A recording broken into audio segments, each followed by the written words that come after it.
काय नाही रे, या देशात की नाही गरिबासाठी जनतेसाठी नाही आहे. हे प्रशासन नेते लोकप्रतिनिधी मंत्र्यासाठी आता काल बघितलंच नव्हतं जनतेला किती त्रास व्हायला. फोन येणार होता, अर्धा तास सगळं ट्रॉफिक बंद केलं.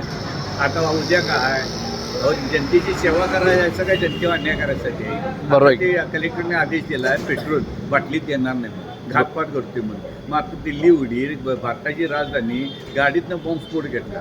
हा मेट्रो सिटी म्हणताय, मग गाड्या पण बंद करा. बरोबर. हां, आमदार खासदार मंत्र्यांचे उद्योगपती प्रशासनाला बाटलीतनं कॅनमधनं का नाही गरज लागत नाही हो.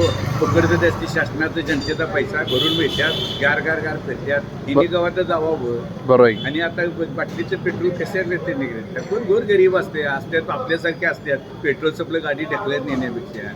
हां, आणि करणारा करतच असते की आता नाही दिले तरी गाड्यातनं काढून बिडून करायचं म्हणलं तर करणारच की तू. घडवायचं म्हणलं तर गाड्या काढायला लावतात आणि जातात. काय करताय त्याला तुम्ही? उगाच कुठलं पण काय तर कायदे काढायचा. ते अतिक्रमण बघितलेच ना मग, तिकडे काढताना इकडे आहे काय कोल्हापुरात अतिक्रमण काढायला आल्यात. बरोबर. हां, काही नाही चाललेलं, नुसतं तोंडाला पावडर पुसण्यासारखं असते.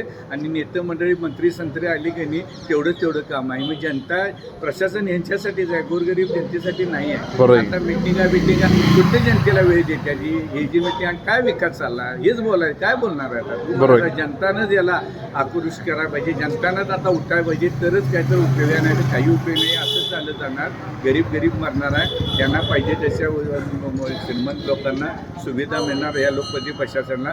त्यामुळे यांना जाण नाहीत काय नाही, पैसे टाकले निवडून येतो हे त्यांचा भ्रम आहे. हे दाखवून द्या, हेच मी सांगतो. विजय साळुंकेचा लोकशाही आहे, सगळ्यांना न्याय बोलायचा अधिकार आहे, सगळ्यांना एकसारखाच न्याय आहे. पण इथं गरीबाला अन्याय आहे आणि श्रीमंताला तेवढं सुविधा आहे. हे चाललेलं दिसते असं मी बोलतो.